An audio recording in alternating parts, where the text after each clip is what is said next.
힐링가족 여러분 안녕하세요. 그동안 제가 몇 번에 걸쳐서 말씀을 드렸습니다. 저의 생각을. 그런데 마침 오늘 저녁에 뉴스 기사가 하나 나왔습니다. 연 50조 몰고 오는 개미들, 예금, 부동산 대신 증시로 자금 대이동하고 뉴스의 타이틀이 나왔습니다. 코스피 3000시대 이끌 개인들, 동학시즌 개미2 시즌2 예고, 가계 주식 펀드 투자 극적 변화. 2019년 2분기 증시 자금이 2.8조, 3조가 조금 안 됐죠. 그런데 작년 합해서 21조로 7배 이상 급증을 했습니다. 반면에 예금은 1년 새에 1조 원 이상 줄었다고 나왔습니다. 1조 원이 아니라 지금 엄청난 100조 원 단위가 있어요. 은행에. 이제 1조 원 빠진 겁니다. 저의 생각은 앞으로 더 많은 돈이 더 빨리 이동하리라 생각이 듭니다.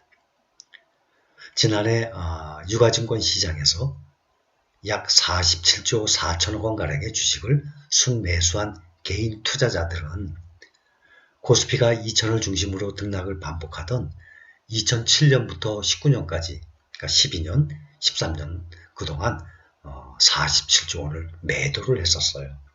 거의 매도 위주로 했었습니다. 그런데 12년, 13년 동안 매도했던 그 금액을 작년 한 해 다 매수해버렸어요.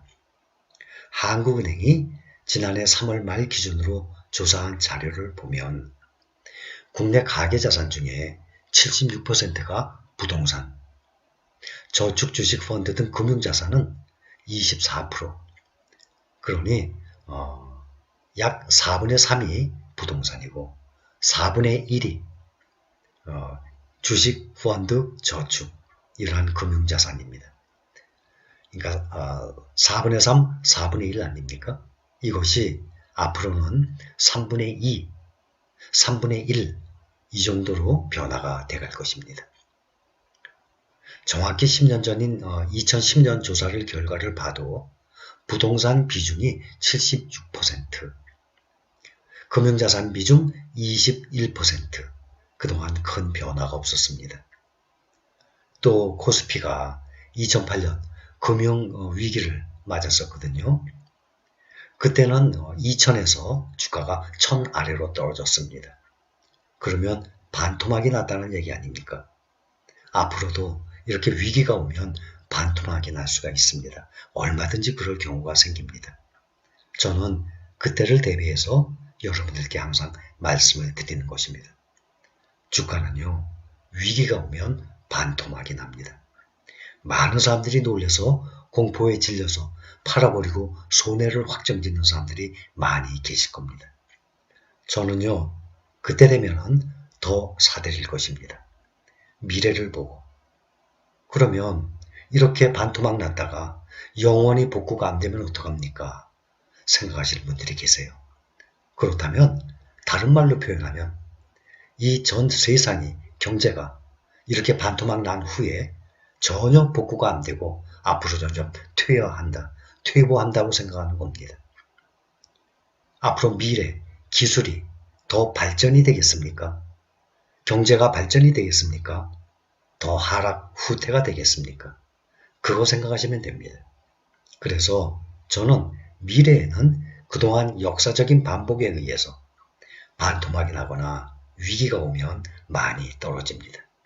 그 다음에 그것이 1년이든 2년이든 어느 정도 기간이 지나면 회복이 되고 전 고점을 뚫고 계속해서 우상향을 해온 그러한 주식시장을 저는 믿습니다. 그래서 언제 올지 모를 그러한 반토막이 온다 그러면 저는 오히려 더 많이 사들일 것입니다. 그때 사들인 가격들이 아주 큰 소득으로 돌아오게 됩니다. 그때도 2008년도에 금융위기를 맞아서 반토막이 났는데 2년 만에 다시 원상태로 2000을 돌파를 했습니다. 그 상태로 돌파했다가 박스권이죠. 박스피에 갇혀 있었어요. 그런데 작년에 개인 투자자들이 12년, 14년 동안 매도를 했던 47조 원의 그 자금을 1년 동안에 그대로 작년 3월 봄부터 계속 사들였습니다. 현재 시중은행 1년 만기 정기예금 금리 알고 계시죠? 우대금리 받지 않으면 연 1%를 받기 어렵습니다. 0.6, 0.7% 그 정도입니다. 은행에 돈을 맡겨서는 더 이상 부를 축적하기 어려운 시대가 온 것입니다. 그것을 꼭 명심을 해야 됩니다. 주식 투자를 시작했어요. 1년에 겨우 5% 올랐습니다. 그래요? 그럼 겨우 5% 올랐다고 만족을 못하고 다시 은행에 넣어둡니까? 은행은 0. 몇 프로입니다. 은행보다 낫다. 그러면 머니 무브 머니, 돈의 흐름, 돈을 움직여야 되는 거 아닙니까? 주식시장으로. 은행이 0. 몇 %인데 1년에 3%든 5%든 은행보다 더 많은 수익이 나옵니다. 또한 연간 몇 %의 배당금까지도 추가가 됩니다. 그렇다면 은행에 두는 것이 낫겠습니까? 주식시장으로 옮기는 것이 낫겠습니까? 그래서 많은 개인 투자자들이 12년, 14년 동안 매도를 했던 47조의 금액을 작년 3월부터 시작을 해서 계속 사 모으기 시작했습니다. 2020년도는 개미가 정말 처음으로 기관과 외국인을 이긴 해가 됐습니다. 은행의 예적금으로 목돈을 만들어요. 내 집 마련에 나서던 기존 자산 형성 과정 이제는 바꾸지 않으면 절대 안 됩니다. 과거에는 가계 자산을 불릴 수 있는 수단 당연히 적금이었어요. 절대적 비중을 차지했어요. 부동산 자산 가격 급상승과 대출 규제로 자산 형성 축적 수단에서 점점 멀어지고 있습니다. 부동산도. 그러다 보니 점점 믿을 거는 주식밖에 없다 생각하고 많은 사람들이 주식시장으로 들어오고 있습니다. 서울 아파트 평균 매매 가격만 봐도 2019년 말에 평균 8억 3천만 원이었어요. 그런데 1년이 지난 작년 말에는 8억 9천, 약 9억 정도 됩니다. 2019년 말 서울 25개 자치구 중에 아파트 평균 매매가가 10억이 넘는 곳은 강남 3구, 강남, 서초, 송파주, 거비와 용산구 등 4곳뿐이었어요.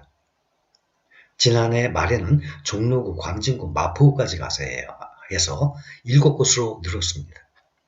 우리나라 지금 주택담보대출 받기 너무너무 힘듭니다. 전 세계적으로 내 집 마련할 때, 집을 살 때 대출 가장 어려운 나라 어디라고 생각하십니까? 우리나라입니다. 부동산의 세금 가장 센 나라가 어느 나라입니까? 우리나라입니다. 미국 같은 경우, 일본 같은 경우 약 20%, 30%의 자금만 있으면 대출을 어디든지 다 해줍니다. 과거에 우리나라도 그랬습니다. 그런데 지금은 세계 1등으로 대출 안 해줍니다. 세계 1등으로 부동산에 대한 세금 가장 강합니다. 그런데도 끝을 모르고 계속 올라가고 있습니다. 삼성전자 주식을 가진 소액주주 지금 약 200만 명에 이른다고 합니다. 우리는 우리 힐링가족 여러분들은 미리 선점을 했습니다. 우리가 미리 우량주 1등주들을 많이 모으고 있습니다. 그중에는 뒤늦게 합류하신 분들은 조금밖에 모으지 못했지만 앞으로도 시간은 얼마든지 있습니다. 앞으로는 부동산이 아니라 주식 쪽으로 많은 자금이 이동을 할 것입니다.